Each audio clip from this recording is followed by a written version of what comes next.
luxury to come to this institute. In fact, we were just having a look around this institute and we were just seeing the facilities also. And we were discussing among ourselves that in our days, we never had so much facilities. This institute is so vibrant, so fresh, and so well equipped. So I really congratulate all the parents and the management and the teachers also who have participated and who have made this institute what it is. It's great laurels to the institute. I want to congratulate the students also who have done very well academically as well as in various co-curricular activities and brought laurels to themselves, to their institute and to their parents. My best wishes to all the students. All the students here, I believe, are very, very talented. They have a lot of potential in them. I just want to say them a few things. You should always aim high in life. Always dream big.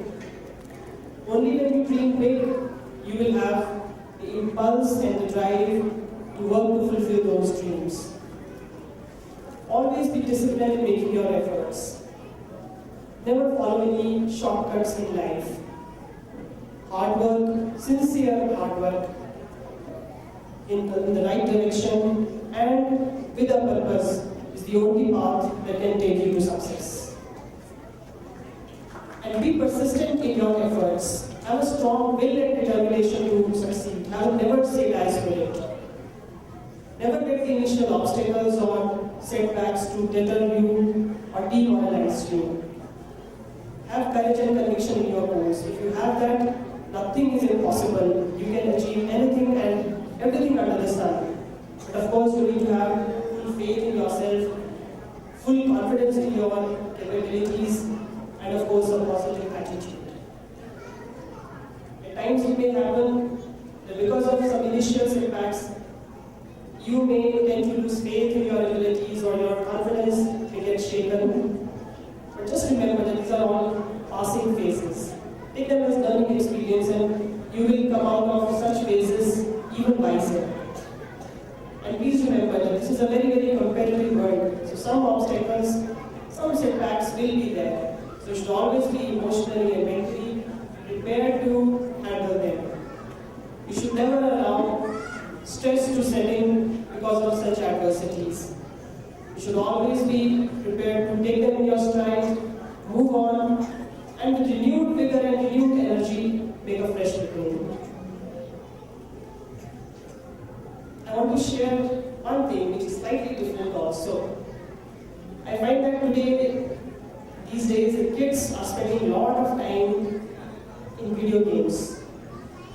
Of course, such games improve psychomotor skills, that's there. But video games can never become substitute for books.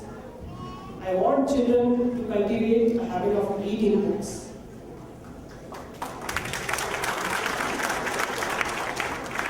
Because when you are reading, you are imagining. Something is going on in your mind. You are creating a world in your mind.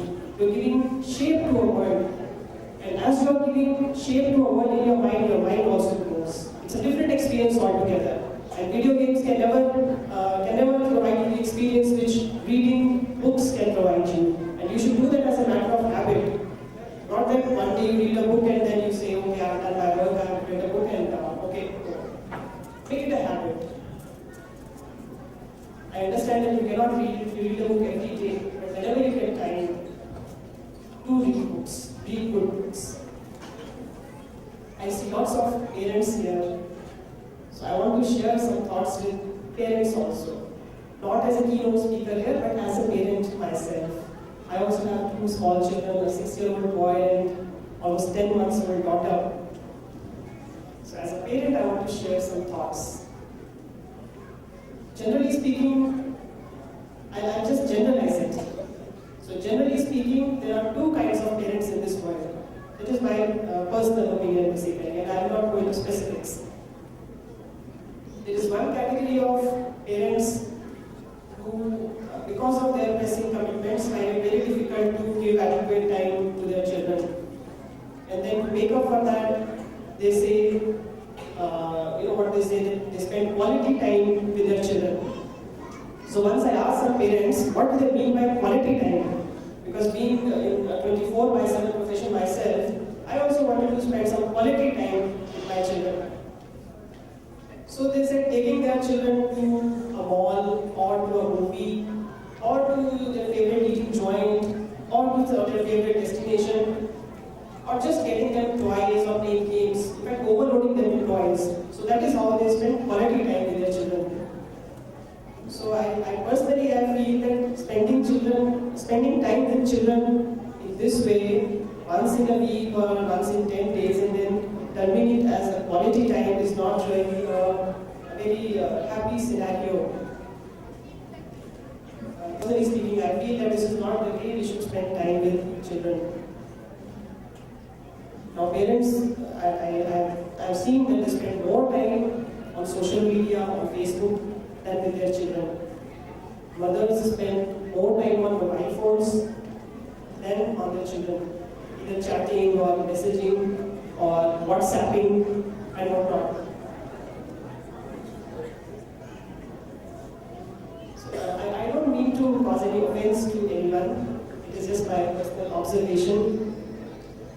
And I don't even mean to say that such parents are not concerned about their children. Of course, they are very much concerned about their children. In fact, they take a lot of pains to see that their children go to best schools and they get all the best possible facilities to their children. But then parenting is not merely admitting your children to the best school or giving them the best possible facilities. Parenting is much more than that. Parenting has to do with the entire upbringing of your child. The way you bring up your child will shape the personality of your child. And schools, however best they may be, and however hard they will try, they cannot match the role of parents as far as imparting family values are concerned. I'm sure the management of school will also agree with me that schools cannot be a substitute for parenting. The role of parents has to be performed by parents and parents only. I'm sure you will understand that in schools, discipline is enforced. At home, discipline is imbibed. So what we imbibe becomes a part of our personality. It becomes an integral and inseparable part of our personality. And I'm sure all of you will agree that our parents used to spend much more time with us than the amount of time we are spending with our children. We may get a number of reasons and we blame circumstances and situations beyond our control, but at the end of the day, there is no excuse. I'm stressing on this issue so much because children these days have a lot of exposure. They are vulnerable lot. And the more time you spend with your children, there will be more bonding between you and your children will become less vulnerable to the negative influences which may lie outside, including the negative peer pressure which your children might face as they grow up. Not just as a parent now, as a police officer also, we have seen cases where children from good families and children even from good schools getting involved in highly undesirable activities because of lack of parental check or lack of parental affection. So I would request all the parents that we should spend not just quality time with children, we should spend as much time as possible with our children. Just being around them gives a lot of confidence to the children. We should be available to them whenever they need us. So this was one category of parents. There is another category of parents who impose their own ambitions, their aspirations, their expectations on children. Such parents want their children to do better than the children of their colleagues. And such parents love to boast about their children's achievements and grades. It's quite understandable that certain amount of parental pressure and supervision is needed and is necessary also if we want our children to do well academically and otherwise also.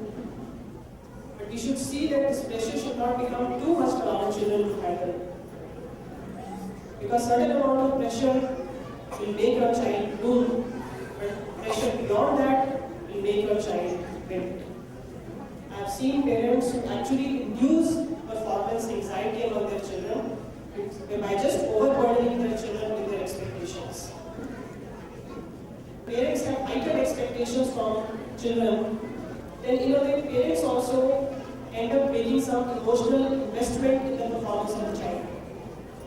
And when the child does not perform as per the parents' expectation, then parents also suffer. It affects